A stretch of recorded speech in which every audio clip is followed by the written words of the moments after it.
All right, before we get started on Utah's fight over abortion, please subscribe on the channel or on the podcast. Make sure you hit the bell so that you're notified when new episodes do come out. Also, go to isaiahinstitute.com. That's isaiahinstitute.com. If you are reading the Book of Mormon this year, if you want to learn more about the Book of Isaiah and how it helps you understand the Book of Mormon, this is crucial.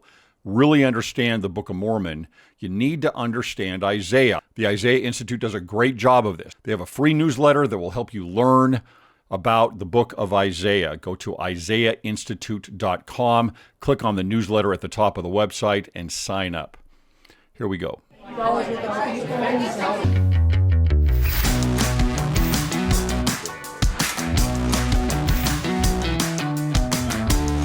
All right, welcome to Cwic Show. My name is Greg Mattson, and I am your host. In this episode, we have Deanna, Holland, and Mary Taylor of ProLife Utah. Welcome to both of you. Thank you.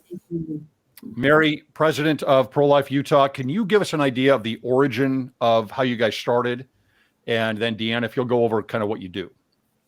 You bet. So we are very grassroots. 8 years ago in 2015, when David Daleiden was releasing all of those horrible undercover videos that were showing the baby body part scandal, there popped up in front of Planned Parenthood and at the state capitol a lot of protests. And I started attending these protests. And after a while, a lot of the same faces, we started to get to know each other a little bit. And we stood there one day on the steps of the state capitol, and we talked about the fact that we had a lot of different religions, a lot of different backgrounds. But the one thing we had in common was this passion to see this horrific abortion problem end. And so we decided we needed to do something. We formed our organization, and our main focus initially was in lobbying at the state legislature.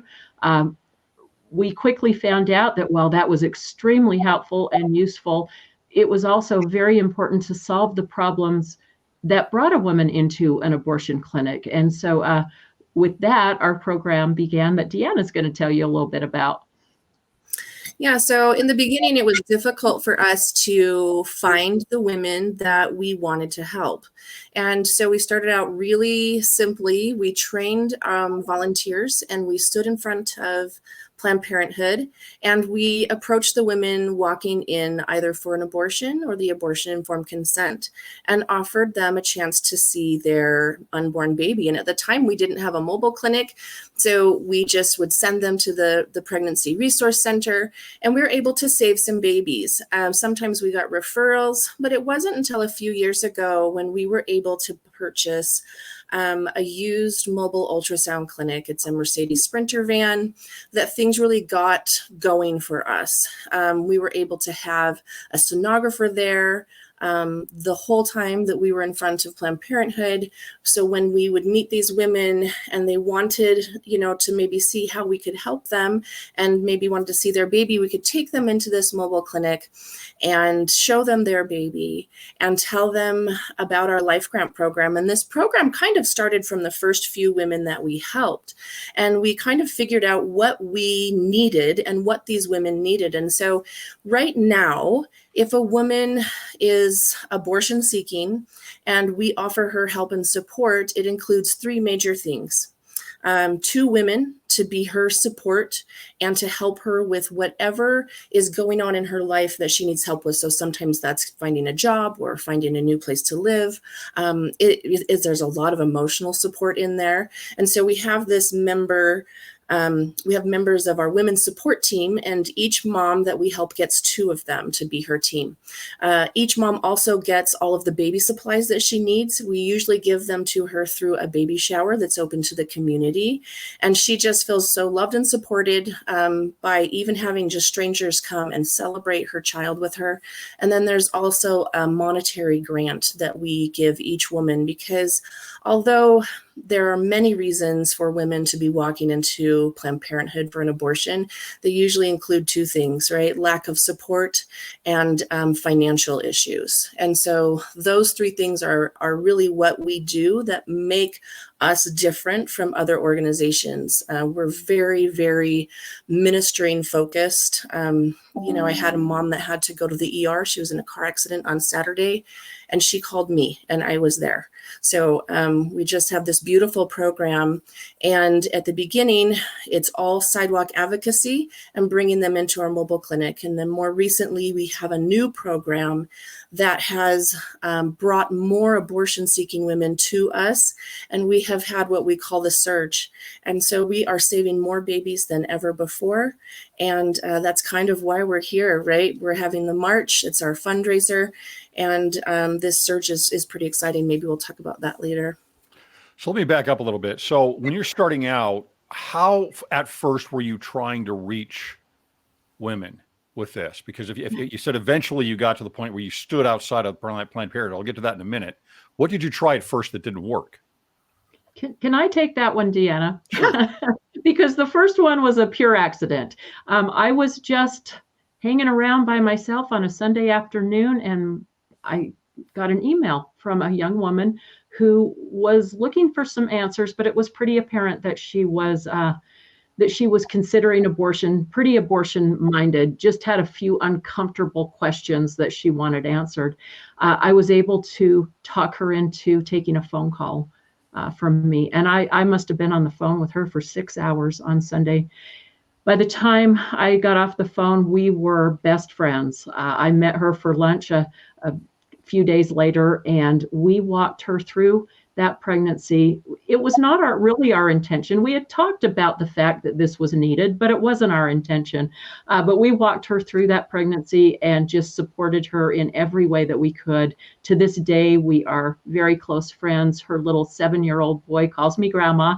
And we derived so much warmth in our hearts from that situation that we just thought, this is what needs to be done. And we started slowly growing that program. Now, getting to this, where the rubber hits the road here, you are in front of Planned Parenthood or some abortion clinic.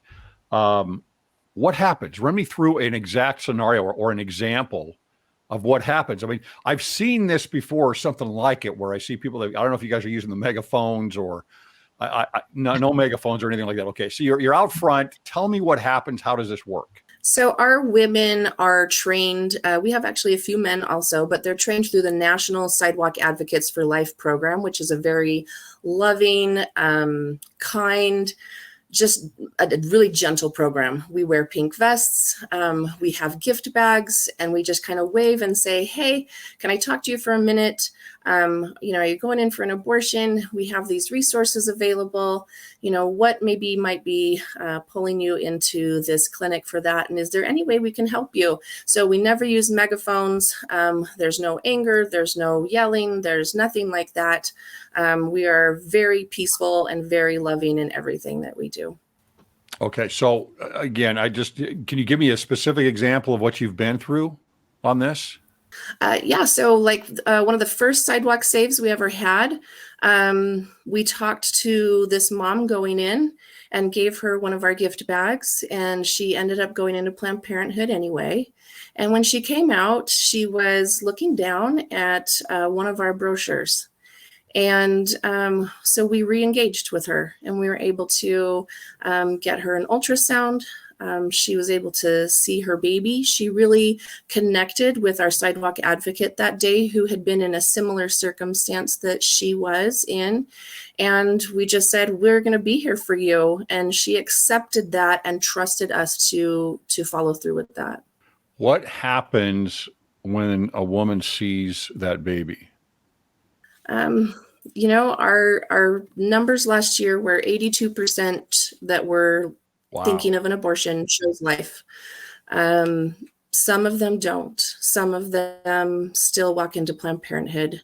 Some of them are early, so there's not as much to see. If you're looking at an 11-week ultrasound, you see arms and legs, and if you're looking at a 7-8 week, you see this cute little being with little tiny short limbs. But some of our women come in a little early, and some of them are very abortion determined. So it just depends, but sometimes it's just seeing that baby and that heart changes. About how many women that are going or walking into Planned Parenthood come and talk to you? I mean, what percentage, right? Is there just one every once in a while? Do you get a larger percentage? How many of them actually will talk to you or go through the process of, it's a sonogram, right? Yeah, that's a kind of a hard number to discern, because we don't always know where somebody walking down the sidewalk is going, right? So I don't know, Deanna, you might have a better feel for that. It depends on the day. Sometimes we can get a couple to come in, sometimes not as many. Right now, it's our second program that is filling up our appointment slots. And so they're filling up so much, we're doing less sidewalk advocacy and more of these online appointments. So it just kind of depends on the day and if our people are in clinic doing sonograms or being able to be out on the sidewalk. Okay. How big is ProLife Utah now? How many of these? Do you have one of these? What is it? A minibus or what do you call it? It's a Mercedes Sprinter van. Mercedes Sprinter van. Do you have just one of them, two of them, three of them? How many do you have? Yeah. We've just got one, and we're only on the sidewalk 4 mornings a week right now. So we have been growing steadily over the last, what have we had the mobile clinic now, Deanna? 2 years, two years, I believe. This is our third year. But just recently, Deanna can speak more to this, but our numbers of hotline calls and appointments through online sources has skyrocketed. And so we are now looking for additional funding, additional staff to increase our reach, because we've gone from, we saved 70 babies last year from abortion. We could potentially save over 300 this year based on our recent numbers. What is you say 300, what are the numbers in Utah? How many abortions were there last year or the year before? So we don't get those vital statistic numbers for 2 years, but typically we're looking at somewhere around 3,000. 3,000. Yeah. Okay. Yeah. So we have a long ways to go. We understand that we have a long ways to go to make a serious dent, but every single one of these babies is important. Okay. Now, where are we at with the laws in Utah? You know, I know that there was a law that was passed since Roe v. Wade was overturned, and then you have an injunction, I believe. Is that still in place? Yes, it has been extremely frustrating. So June 2022 is when Roe v. Wade was overturned.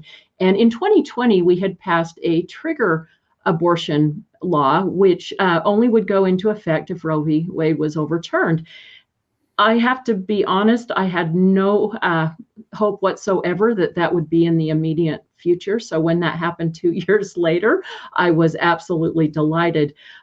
Roe v. Wade was overturned on a Friday morning. By that afternoon, our abortion trigger law had gone into effect. By Monday morning, it had been enjoined. We kind of expected that, but we did not expect was for it to drag out in the courts the way that it is. In 2023, there was another piece of legislation that clarified the abortion trigger medical exceptions. It also added a piece that stopped the state from licensing abortion clinics. Now, if you think about the exceptions that would be the only abortions being done in Utah under our trigger law, that made sense, right? If you have medical problems and these very rare exceptions, it made sense for that to be in a hospital setting rather than an abortion clinic. But unfortunately, Planned Parenthood sued on that legislation as well. And I do not understand how this happens, but somehow they were able to enjoin these lawsuits to go through the court systems together. And that is my understanding, that is what has gummed up the work and slowed things down so that we can't get a ruling on our underlying trigger law. The injunction that actually had an appeal by the AG's office in September, and we were told that there should be a ruling on that in 2 months. And here we are in January with no ruling whatsoever. So it's been extremely frustrating. So back up a little bit. Let's get back to the law itself. What does the law state? Basically, it's a life at implantation, technically implantation. So it would affect no birth control in any way, shape, or form. But other than the exceptions, it is a, it would ban abortion in our state. The exceptions are life of the mother, rape, incest, and fatal fetal abnormalities. So similar to what the Church of Jesus Christ of Latter-day Saints goes along with to some degree. Yes. What Yes. is so as of day one, there is no abortion. Is that the way it is then? If that law were for the weekend that was in place, that was the case. That was the case. Okay. Yeah. What does that mean then in terms of are we looking at those that still, I mean, does that put you out of business to some degree? No, we do not believe so. Unfortunately, I had sure hoped so. I stood on the steps of the Supreme Court and announced that I was going to retire when Roe v. Wade was overturned, but I was sadly mistaken. We've seen it play out across the country in other states where states who have banned abortion, Planned Parenthood becomes a travel agent to other states that are still performing abortions. We do not expect to be out of business. We do expect our model to change just a little bit. We won't be able to meet women on the sidewalk, but our online presence will still be a very viable option. And women will be searching for abortion pills online en masse, unfortunately. And they're very easy. They're getting that from out of state and it's delivered in Utah. What does that mean in terms of the law? Most of the time it comes out of country. So the states won't send to Utah because of our law, but it comes from out of country. International pharmacies or something like that. Okay. But it's according to the law, that's still against the law. Is that correct? Yeah. Right. Okay. So all forms of abortion are illegal under the law. Yes. Since Roe v. Wade was overturned, and it was put back to the states, have you seen an increase or a decrease in the amount of women looking for abortion?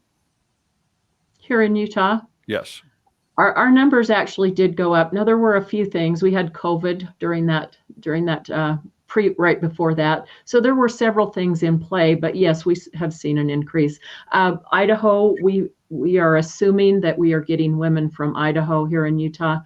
As I said earlier, we don't get official numbers for 2 years.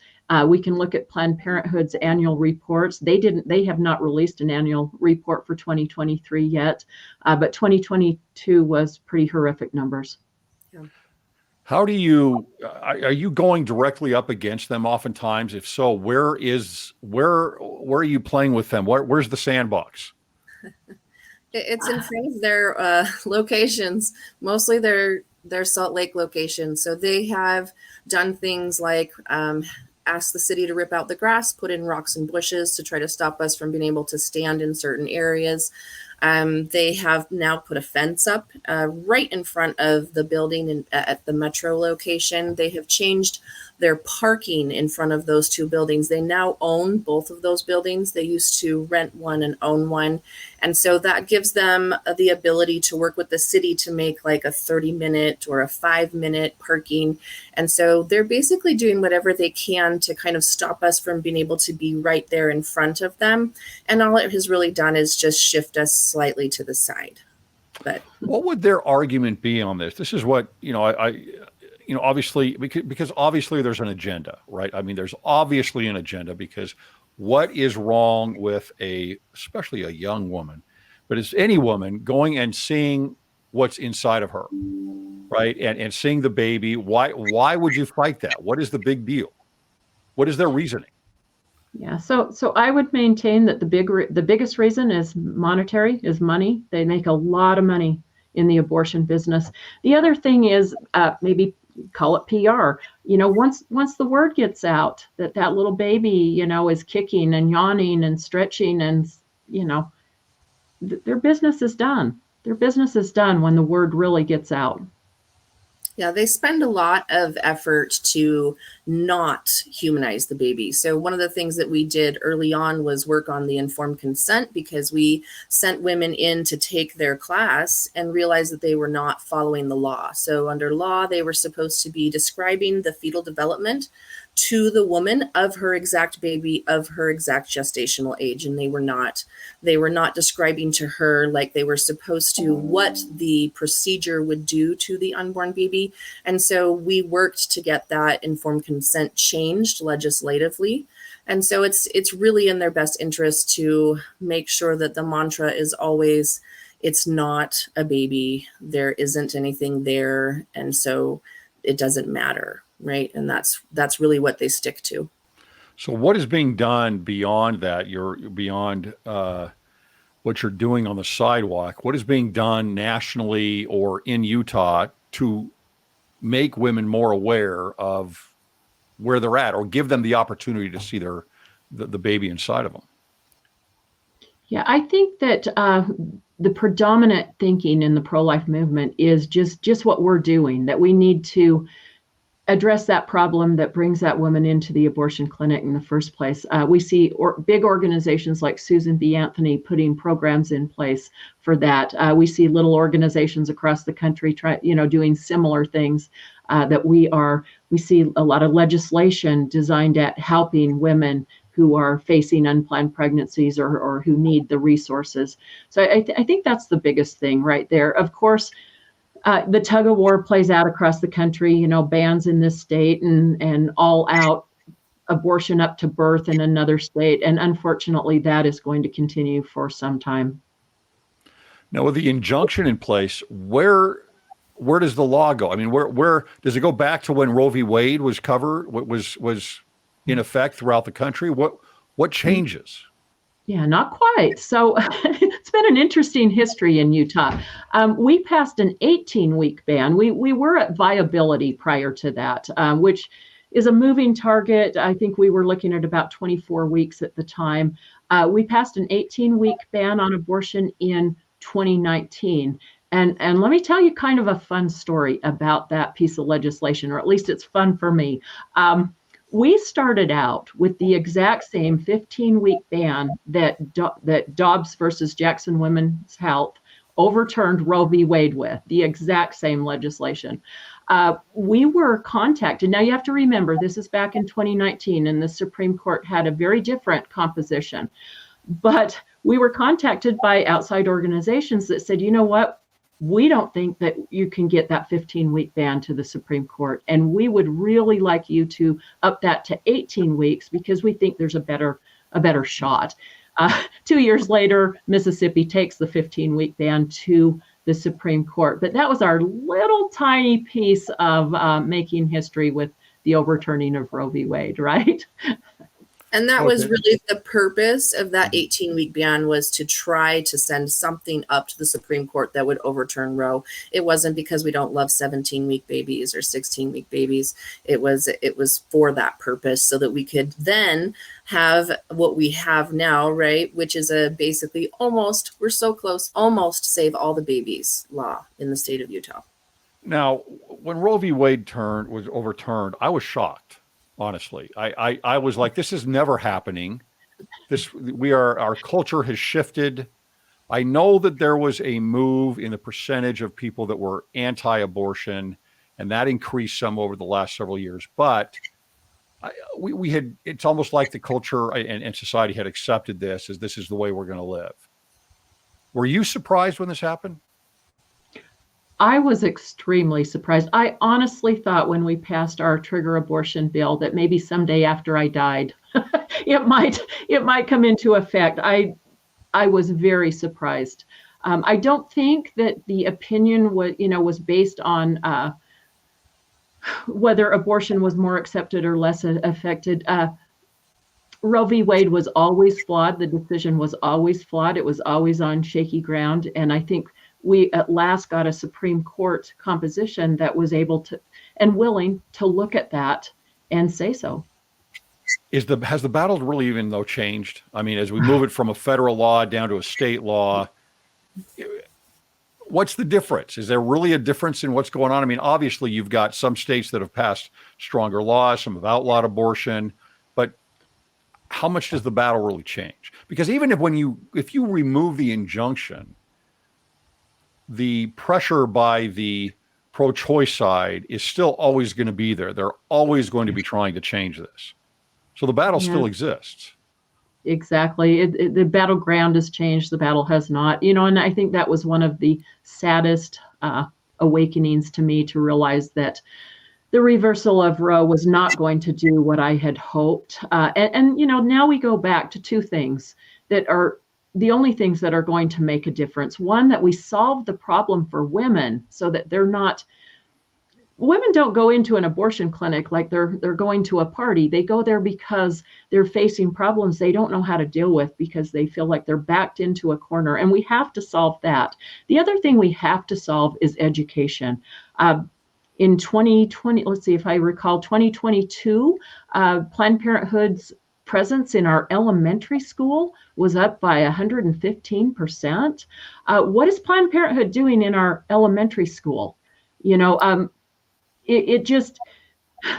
back to the reason that the ultrasound works. It works because a woman goes into an abortion clinic not fully understanding the development of her baby. And so that understanding needs to start at a very young age.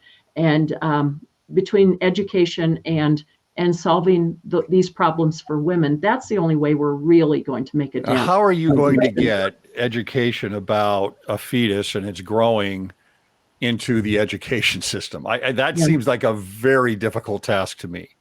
Well, it has not been difficult for Planned Parenthood to do just the opposite. Sure, but that's because you've got the unions and everybody else that are already backing them and on their side. There are some states who have passed legislation requiring that to be taught in high schools. Utah's a little resistant to pass laws about education.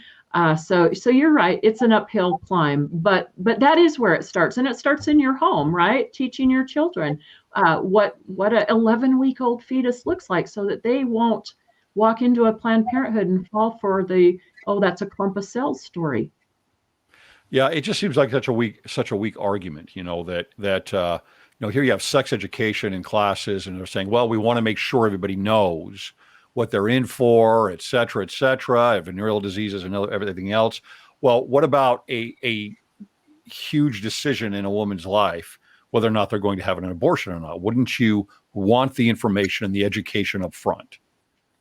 So Greg, I would tell you from a very personal standpoint how important this is. The reason I got into this work, the reason that I spend what time I should be spending with my grandkids is because I had an abortion when I was 19. I went into an abortion clinic with some questions about the development of my baby, and I was told that my 11-week-old baby was a clump of cells the size of a pencil point.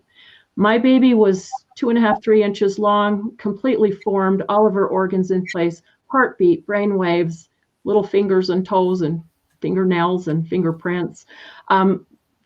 It was devastating to find out the truth. And you know what? A woman always will find out the truth. What we're doing is cruel. It's absolutely cruel. And we need to find a way to bring this to an end. Cruel to the women as well as the babies, what you're saying. Yes. The devastation that I faced when I realized what I had done and the development of my child at the time of that abortion, it was a nervous breakdown. It was as near suicidal as I ever want to be. It is just not kind to women to lie to them. Yeah. Well, is there any final message either of you have on the show here? Oh, yeah. Join us. Come to our March for Life on Saturday at the Utah State Capitol, 11 a.m. We will be marching for Utah babies. Since the injunction was put in place, 4,800 Utah babies have died in cruel and horrific abortion procedures, many of them who could feel the pain of being ripped from the womb.